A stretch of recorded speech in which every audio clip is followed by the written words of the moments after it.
Probably the most popular question was, how did I find out that I had a brain tumour? So about 7 to 8 years ago, I was out running with a client, and out of nowhere, I got like this severe dizziness and I couldn't stand up, and I had to stop running with my client. We had to sit down. Anyway, it felt quite bad. Over the next 2 or 3 years, I kind of went to every naturopath, every doctor, every specialist you could think of, and did every test in the book and spent tens of thousands of dollars on treatments, etc. I then moved to Mackay in North Queensland, went up there for a year. Then I came back down, and I was still getting this dizziness and this feeling of uneasiness. So it was quite annoying. So I decided to go to a vertigo or a dizziness doctor in North Sydney. Went in, did the eye test, the inner ear test, everything was fine. He goes, "Look, mate, I can't find anything wrong with you. Just in case, let's do an MRI of your brain." Anyway, got that done. 2 days later, I was working at Fitness First at Maroubra, and I was at the front reception, and I noticed my mobile phone kept going off all the time, and I don't like having my phone out at work, so I'm a good employee. But then the reception phone at Fitness First Maroubra rang, and it was for me. So I'm like, "Hello." Anyway, it was the dizziness doctor. He's like, "Hey Joel, just want to let you know I've got your MRI back. Can you please come in and see me tomorrow?" My first question was, "Is everything okay?" Obviously he sounded a little bit stressed out, and he goes, "Look, we've found something in your MRI." And I said, "Is it serious?" And he goes, "Well, look, I don't know, but it shouldn't be there." And that's kind of how we found out about what was going on. So I went in to see him. Obviously, I was a bit all over the shop, a bit of disbelief, a little bit of fear, a little bit of like, why me? And then also, I don't want to tell my family, I don't want to stress them out. So I went in to see the dizziness doctor. He showed me the MRI, he showed me the white kind of thing that was showing up in my brain that shouldn't be there. And it was just coincidental that there was actually a brain surgeon in the same building as him. So I headed upstairs to see him. So we got in upstairs, we saw this neurosurgeon, and basically he just told me that he didn't know what it was in my brain, but it looked nasty. And that's not the thing you want to hear, when you're in a doctor's surgery ever. So yeah, that word kind of scared me a little bit. And I remember leaving the doctor's surgery and walking down the hallway, and it was like a movie, like all the lights were flashing and like this yellow colour, and it was just really dramatic. And it wasn't a great feeling. So to follow it up with the worst feeling, I had to go outside in my car, and I sat there and I had to call my dad. And that kind of sucked because I was fine with the news. And I kind of never really accepted that it was anything dangerous or that it was going to kill me. I didn't want my subconscious thinking negatively, but I didn't want to pass the news on to my family. I didn't want to stress them out, and they're very brave people, but I know, they would have been like, you're going to be fine, very positive to me, but in their head they would have been, going, "Oh wow, this is heavy." So yeah, that kind of sucked having to call him, but looking back on it all, my best supporters and my best support are my family, my girlfriend, and my loved ones. So having them involved is a massive plus. So at this stage, it's red alert. Like, everyone's thinking the worst, honestly, except for me. In the back of my head, I'm like, "You're going to be fine."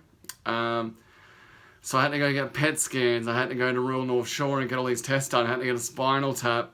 I had to get these eye tests done. Basically, everyone was trying to find out what it was without actually cutting into my brain and biopsying, because where it was right in the middle of my head, where all the nerves kind of like come together. So it was like a CBD. So at that stage, cutting into my brain wasn't an option because of the dangers. So we did every other test trying to find out what it was. Anyway, I kind of wanted a second opinion, so I reached out to Dr. Charlie Teo, who is the best neurosurgeon in the world. He's done thousands of brain surgeries. And I thought, why not see the best? It's only going to happen to you once. You might as well go get sorted out. So you essentially have to like audition to see him. I sent him my scans, and one of his fellows rang me back, and they're basically like, yeah, this looks pretty nasty. Come in and see us. I felt relief that I was going to get looked after, but I also felt fear because I'm like, geez, my scan is bad enough to see this guy. So yeah, that didn't sit too well. Anyway, long story short, we went and saw him. He also didn't know what it was. He did think it was nasty as well, but didn't want a biopsy, didn't want to cut into my brain to get a little bit out and see what it was, just in case he triggered some other, detrimental effects. So he said, look, our best course of action, let's get follow-up scans every year, and let's see if it grows.